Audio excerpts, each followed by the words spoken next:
Bismillahirrahmanirrahim. Assalamualaikum warahmatullahi wabarakatuh. Innal hamdalillah nahmaduhu wa nasta'inuhu wa nastaghfiruh wa na'udzu billahi min sururi anfusina wa sayyiati a'malina. May yahdihillahu fala mudhillalah wa may yudlil fala hadiyalah. Alhamdulillah, segala puji bagi Allah. Bi ni'mati tatimmus shalihah. Dengan begitu banyak nikmat yang Allah berikan kepada kita, sehingga sempurnalah banyak kebaikan tersebut. Kaum muslimin yang dimuliakan Allah, sahabat keluarga muslim, tentu sampai saat ini kita masih banyak merasakan kenikmatan-kenikmatan tersebut. Nikmat walaupun kita dalam keadaan sempit, walaupun kita dalam keadaan sakit, walaupun kita dalam keadaan terhimpit. Namun yakin, ketahuilah, dalam waktu-waktu seperti itu, keadaan seperti itu pun, nikmat Allah masih terus mengalir kepada kita. Sampai di mana saat mungkin kita merasa sesak di dada, karena saking beratnya masalah yang kita hadapi. Sampai kita menarik napas panjang-panjang. Ketika itu, nikmat Allah masih mengalir kepada kita. Maka yakinlah bahwasanya pertolongan Allah itu dekat.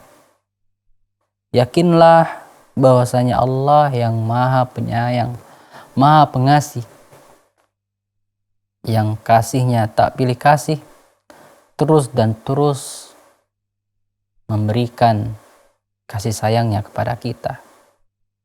Tinggal kita mau atau tidaknya menjadi orang-orang yang Allah cintai, Allah sayangi, dengan amal perbuatan yang kita lakukan.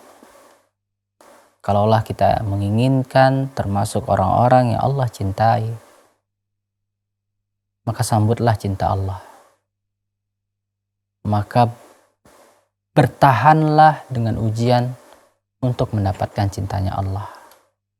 Yang mana ujian tersebut tak lain tak bukan menguji kesabaran kita. Menguji seberapa tahannya kita. Menguji seberapa sejati dan murninya cinta kita kepada Allah. Nah, kaum muslimin yang dimuliakan Allah, maka dari sini kita tahu bahwasanya butuh pengorbanan. Kalaulah sepasang kekasih, suami istri, dia harus memberikan pengorbanannya untuk istrinya dengan nafkahnya, dengan bekerja di luar rumah. Begitu juga istrinya memberikan pengorbanan, dia bersusah payah, letih di rumahnya mengurusi keadaan rumah. Dan itu adalah bukti mereka membuktikan cintanya mereka kepada pasangannya. Maka kepada Allah jauh daripada itu semua. Kita membuktikan cinta kita kepada Allah dengan amal ibadah yang kita kerjakan dan dengan sabarnya, istiqomahnya kita dan amalan tersebut. Kaum muslimin yang dimuliakan Allah, dalam kajian Tazkiyatun Nufus yang kita bahas dalam pembahasan ini masih di bab malu, sifat yang terpuji. Dan kita masuk kepada pembagian dari sifat malu ini. Pembagian dari sifat malu yang ternyata di sini ulama kita membagi sifat malu menjadi dua. Sifat malu itu terbagi dua. Yang pertama di sini dikatakan sifat malu yang merupakan tabiat, watak atau bawaan. Ada yang memang sifat dasar seseorang itu yang memang sifatnya pemalu. Nah, ini yang pertama, tabiatnya. Kemudian yang kedua yaitu sifat malu yang didapatkan dari usahanya dalam dia belajar, menuntut ilmu, sehingga timbul rasa takut di hatinya kepada Allah, keimanan yang akhirnya memunculkan sifat malu. Nah, dua hal ini yang insya Allah akan menjadi pembahasan kita di kesempatan hari yang berbahagia ini. Kaum muslimin yang dimuliakan Allah. Adapun yang pertama, yaitu pembagian dari sifat malu yang pertama adalah sifat malu yang merupakan tabiat, tingkah laku, karakter seseorang. Nah ini ya banyak Rasulullah gambarkan. Dan Rasulullah menunjukkan cara bermuamalah dengan orang yang memang punya dasarnya ada tabiatnya adalah malu, dengan orang yang sifat dasarnya bukan pemalu gitu ya. Ya, Rasulullah tunjukkan bagaimana dia bersikap kepada Abu Bakar, Umar, dan bagaimana kepada Utsman bin Affan. Bukan berarti kita katakan Abu Bakar dan Umar, sahabat terbaik Rasulullah, tidak punya rasa sifat malu. Tidak. Ya. Bukan seperti itu yang kita maksudkan. Namun di sini Rasulullah menggambarkan bahwasanya Utsman bin Affan itu memiliki tabiat. Bahkan sebelum dia termasuk orang-orang yang awal ya dari memeluk Islam, dia memang punya sifat dasarnya itu adalah tabiat sifat malu. Nah, beda perbuatan atau tindakan muamalah Rasulullah kepada sahabat ini, yaitu Utsman bin Affan, dan kepada Abu Bakar, Umar, dan lainnya. Itu bisa kita lihat di hadis yang kita sudah sering ya ulang, bagaimana ketika Abu Bakar datang, Umar datang, Rasulullah dalam keadaan santai. Rasulullah dalam keadaan tidak begitu formal. Biasa, tersingkap sedikit betisnya di hadapan Umar, Abu Bakar, ya biasa saja Rasulullah. Namun ketika datang kepadanya Utsman bin Affan, yang dia tiba-tiba saja merubah sikap duduknya, kemudian menutup bagian yang tersingkap tadinya, dan hal itu ditanyakan oleh Aisyah kepada Rasulullah, kenapa dia seperti itu kepada Utsman perlakuannya. Maka Rasulullah mengatakan, apakah aku tidak pantas malu kepada orang yang malaikat pun malu kepadanya? Nah, coba lihat kaum muslimin yang dimuliakan Allah.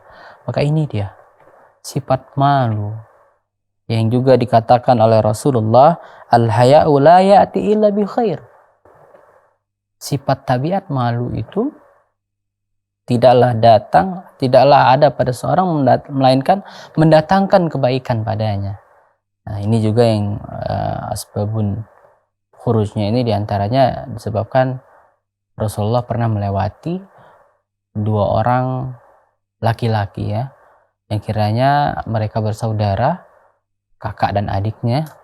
Si kakak ini menegur atau memarahi adiknya karena adiknya ini memiliki sifat pemalu, yang mungkin di sana karena sifat malunya ini membuat dia tidak mendapatkan sesuatu yang dia inginkan misalnya ya. Maka Rasulullah menegurnya, dakhu, biarkan dia dengan sifat malunya. Rasulullah keluarkan hadis ini, al haya'u la ya'ti illa bi khair. Malu itu tidak datang kecuali mendatangkan kebaikan kepadanya.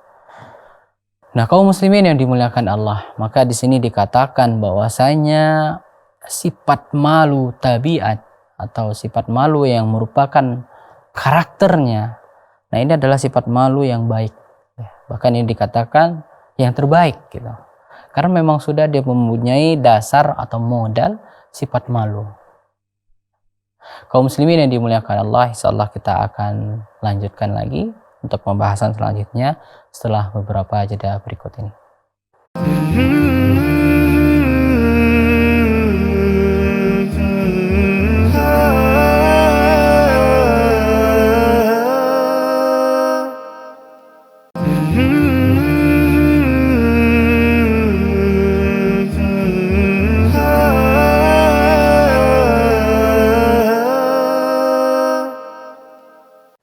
Baik kaum muslimin yang dimuliakan Allah Subhanahu wa taala dimanapun Anda berada, kita lanjutkan kembali pembahasan kita di pembagian dari sifat malu. Yang mana tadi kita bahas sedikit ya, bahwasanya sifat malu yang pertama yang merupakan sifat malu yang terbaik bahkan dikatakan ya, yaitu sifat malu yang menjadi dasar atau watak seseorang. Nah, ini ada sebuah kisah ya. Kisahnya Abu Sofyan ya, yang dia sebelum masuk Islamnya dia. Kisahnya bersama Raja Heraklius ya. Jadi Raja Heraklius ini pernah bertanya kepada Abu Sofyan, mana Raja Heraklius ini mendengar berita tentang Rasulullah SAW. Kebetulan Abu Sofyan ini dia datang ya, atau berjumpa dengan Raja Heraklius. Maka Raja Heraklius ini yang dia tahu bahwasanya Abu Sofyan ini berasal dari Mekah ya, dan dia tahu Nabi ada muncul di sana, dia bertanya, ingin cari tahu tentang Nabi ini bagaimana sih betulnya. Maka dia berpesan ya. Ia berkata, karena Abu Sofyan ini bersama teman-temannya, ada kabilahnya ya, kabilah dagang ketika itu. Maka dia katakan, kau jawablah dengan jujur, dengan sebenarnya. Dan dia berpesan kepada pengikutnya ada di belakangnya, kalau dia berdusta, maka katakan kepadaku agar aku penggal lehernya. Gitu ya. Jadi sudah ada intimidasi sebelumnya. Maka apa yang dikatakan Abu Sofyan?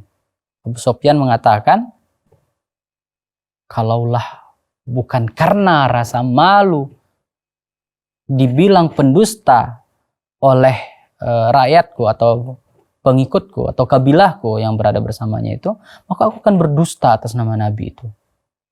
Ya, artinya ketika Heraklius bertanya tentang bagaimana ciri-ciri atau bagaimana Nabi ini, maka Abu Sofyan ini akan menjawab dengan dusta, artinya memburuk Nabi ini. Maka ditanyalah yang pertama, bagaimana nasabnya Nabi ini. Maka Abu Sofyan menjawab, nasabnya baik. Dia adalah sebaik-baiknya nasab. Dia katakan, dia adalah sebaik-baiknya nasab yang ada di Quraisy, Nabi Muhammad. Itu pertanyaan pertama. Maka dia jawab dengan jujur. Kemudian pertanyaan yang kedua, bagaimana dengan pengikut-pengikutnya? Apakah pengikutnya itu banyak dari orang-orang yang ditokohkan, dipandang, atau orang-orang hebat di kaumnya, atau orang-orang lemah di antara mereka? Maka dia jawab, orang-orang lemah. Bagaimana kalian dapati dia? Apakah dia orang yang jujur atau orang yang berdusta pada asalnya sebelum dia mengaku Nabi? Maka dijawab lagi oleh Abu Sofyan, karena dia tahu, terkenal bahkan Nabi itu dengan gelar Al-Amin, orang yang amanah, orang yang terpercaya. Maka itu yang dikatakan oleh Abu Sofyan, kalaulah katanya bukan karena rasa malu yang ada dalam diriku, aku akan mendustakan, aku akan menceritakan hal yang buruk atas nama Nabi itu.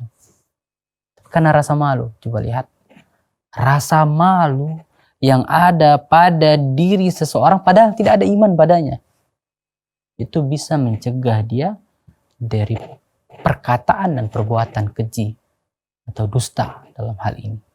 Coba lihat, ini dia betapa pentingnya, betapa baiknya sifat malu ini yang ternyata bisa menjadi pencegah seseorang dari perbuatan buruk, perbuatan dosa. Nah, jadi itu dia, ketika malu ini menjadi tabiat, maka tidaklah malu tersebut melainkan dia akan mendatangkan kebaikan. Minimal mencegah dia dari perbuatan yang buruk. Minimal ya, kalau orang yang dia memang memiliki sifat malu dalam dirinya. Contoh seorang wanita, dia punya rasa malu dalam dirinya yang begitu besar, yang membuat dia malu untuk keluar rumahnya, malu dia untuk berkeliaran, atau istilahnya keluyuran, keluar rumah sampai malam hari dia malu. Nah, malunya ini membuat dia terhalang, membuat dia terjaga, membuat dia tidak ikut-ikutan. Beda dengan saat ini yang kita lihat ya, bagaimana malah seperti mereka berlomba-lomba. Malah yang kita sedihkan lagi, orang tua malu dia kalau anaknya, anak wanitanya bahkan ya, bukan anak laki-laki, anak wanita. Malu dia kalau anak wanitanya ini tidak ada yang ngapelin, tidak ada yang ngajaki keluar rumah, ngajak jalan-jalan, belum punya pacar. Malah aneh kita lihat orang tua saat ini yang dia merasa malu, dia merasa anaknya tidak laku. Padahal Allahu Akbar, ini adalah malu yang nanti akan kita bahas, malu yang malah tidak terpuji sama sekali. Malu yang sudah tidak pada tempatnya. Malu yang malah mendatangkan dosa. Nah, ini dia. Pada asalnya malu itu tidaklah dia mendatangkan kecuali kebaikan.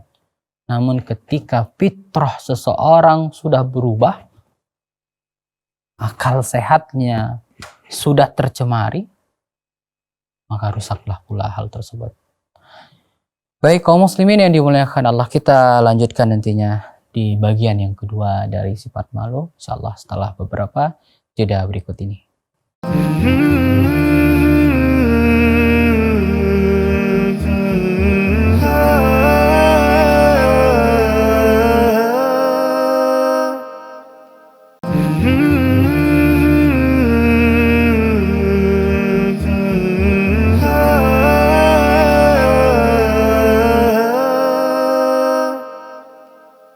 Baik kaum muslimin yang dimuliakan Allah, kita masuk kepada segmen yang terakhir, segmen yang ketiga dari pembahasan kita tentang pembagian dari sifat malu.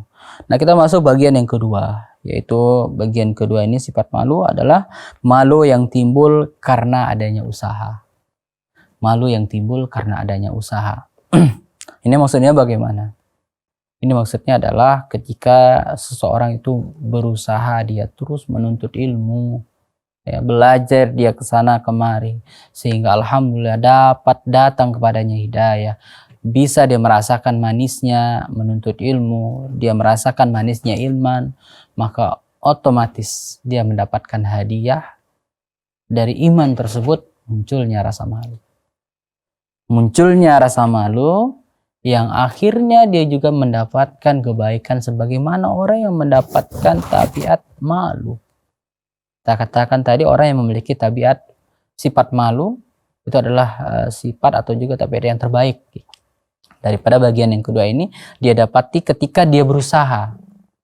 Karena jarang sekali, sedikit sekali orang-orang yang mau berusaha untuk belajar, menuntut ilmu, dan akhirnya dia meningkatkan ilmunya, meningkat imannya, dan datang kepadanya rasa malu. Nah, maka kita katakan ya banyak dalam hadis al-haya'u minal iman. Malu itu bagian dari iman. Bahkan iman itu tidaklah ada pada diri seorang melainkan memunculkan rasa malu. Ya. Jadi ketika seseorang dia benar imannya, meningkat keimanannya kepada Allah, maka ketika itu pula muncul rasa malunya. Muncul rasa malunya yang akibat atau juga konsekuensi dari malu itu, konsekuensinya terjagalah dia dari perbuatan yang buruk. Terjagalah muruahnya, kehormatannya. Karena rasa malu yang dia miliki tersebut. Nah, jadi kaum muslimin yang dimuliakan Allah, di sini kita bisa lihat bagaimana malu itu sangat penting. Dan bahkan malu itu adalah bagian atau bonus hadiah karena memiliki iman. Ketika seseorang hilang darinya iman, maka hilang pula darinya malu. Dan ketika seseorang tidak memiliki malu, maka tentu dia bisa jatuh pada perbuatan yang mungkin perbuatan tersebut jadi menghinakannya. Terhina dia di dunia, lebih-lebih lagi di akhirat. Terhina ketika dia hidup, begitu juga ketika kematian. Berapa banyak ya kita dapati orang-orang yang semasa hidupnya mempermalukan dirinya atau tidak ada rasa malu pada dirinya, dan dia menjadikan kebiasaan buruknya sebagai hobinya, maka Allah jadikan ketika kematiannya Allah permalukan. Bagaimana kita dapati orang-orang yang hobi bermain wanita, pelacuran, maka kita dapati pula orang-orang yang dia mati di hotel bersama wanitanya, bersama obat kuatnya. Ini adalah di antara bentuk Allah tunjukkan bagaimana hidupnya. Nasallahu, kita mohon kepada Allah semoga kiranya Allah jaga kita. Allah jaga kita dari perbuatan buruk. Allah jaga kita dari buruknya su'ul khatimah. Di antara caranya adalah kita membiasakan perbuatan baik dan hindari perbuatan buruk. Coba kita introspeksi diri kita. Kita periksa selama ini apa yang sudah kita lakukan. Apakah kebiasaan yang kita lakukan sehari-hari adalah kebiasaan yang kita ingin mati di dalamnya? Atau malah sebaliknya, kita memiliki kebiasaan yang kita takut mati kita dalam kebiasaan tersebut.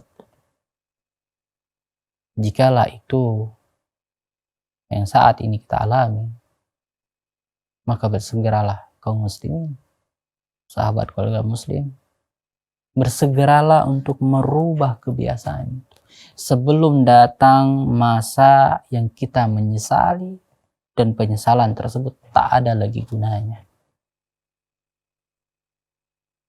Coba periksa, coba introspeksi diri, coba hisab diri, muhasabah. Lihat, apakah kita tidak malu seandainya nanti kematian yang diingat oleh anak istri kita, oleh keturunan kita, oleh saudara-saudara kita, oleh teman-teman kita, kematian yang buruk. Bukankah seseorang itu dikenang karena kebiasaannya, dikenang karena perbuatannya? Kita mengenal, kita ingat kepada Qarun karena serakahnya dia dengan dunianya.